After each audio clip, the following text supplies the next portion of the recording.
So yun, good morning mga paps, mga padyak. And meron na naman tayong isang ibabike check. Kaso hindi natin nagawan ng video kasi nga hindi pala naka-play nung binibideo natin. Kaya ay nako, bad trip. Ayan, ito yung bike na pinabuild sa atin ni Sir. Pumunta siya ng umaga, Sunday. Kaso ang daming tao. Grabe, hindi raw siya makapasok. Kahit sa labas namin, ang dami. Kaya bandang hapon, nung konti na lang yung tao, pumunta siya dito para makapag-assemble ng gusto niyang bike. Kasi bumili si Sir ng e-bike niya. Ayan. Kaso, sabi nga niya, hindi raw niya nararamdaman yung pagod at saka yung exercise na gusto niyang ma-achieve. Kaya punta siya dito sa Pops Bike Shop para magpa-build ng bike. Ayan. Kung dati, pag nagbabike daw si Sir, masakit daw yung katawan niya, parang na-trauma siya. Ngayon, nakita niyo yung mga video natin na kaya pala natin mag-build ng bike na hindi sasakit yung katawan nila. Kaya nakita niya yung mga relax position. Ayan.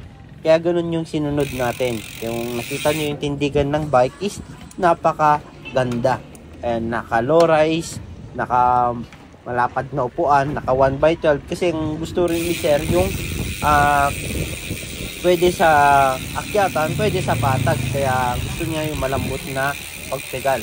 Ito pa yung request ni Sir, yung gusto niya yung malaki yung gulong. Kaya nilagyan natin ng 2.4. At in-advise din kasi namin na kung gusto niya ng magaan na ipadjack, mag second race siya. Malaki nga yung gulong pero fast rolling pa rin yung gulong na nilagay natin. Kaya tuwang-tuwa si Sir nung natapos yung pinabuild niya sa atin. Ang kagandahan nito, pati yung seat post na suspension is request niya rin yan para sa mga lubak is hindi niya masyadong nararamdaman yung mga vibration. Ayan. At saka yung stem natin, tsaka handlebar, naka-relax position. Kaya yung likod ni Sir, sigurado hindi na siya sasakit. Kaya goods na goods to sa mga nagbabalak mag-build ng bike na ayaw nyo naman na sumasakit yung katawan nyo. Ayan. Ito, mas preferred namin yung mga ganitong setup, yung relax position. Ayan, para ka lang nag-chillax riding. Kahit medyo matuli na yung takbo mo is relax pa rin. So, kung gusto nyong magpa-build, visit lang kayo dito sa Pops Bike Shop, 2139 Aurora Boulevard, Santa Cruz, Manila.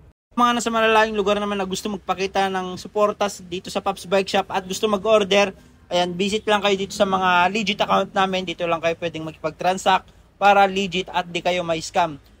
Visit lang kayo sa TikTok, Shopee, Lazada namin. Pops Bike Shop Official. Ayan, ito yung mga legit account namin. Jason Bike Parts. Bikers Need. Thank you mga Pops, mga Padjak. Ayan, dito na kayo makipag-transact at mag-order. Thank you.